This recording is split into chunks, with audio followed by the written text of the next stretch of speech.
In this video, I'm going to show you how to disable the zoom feature on your Instagram profile picture. It's a new feature that allows anyone to tap and zoom into your profile photo.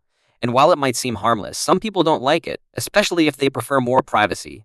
Step 1. Open your Instagram app and go to your profile page. Tap the three lines at the top right corner to open the menu, then tap Settings and Privacy. Scroll down until you find an option called Allow Profile Picture Expansion. If you see this option, just tap on it and turn it off. That's it now. No one can zoom into your profile picture anymore.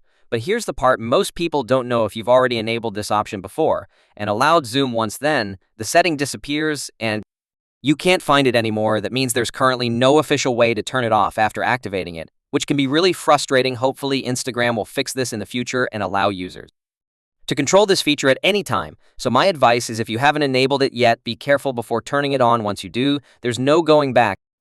If you found this video helpful, make sure to like, subscribe, and leave a comment below. Let me know if you want more Instagram tips and tricks.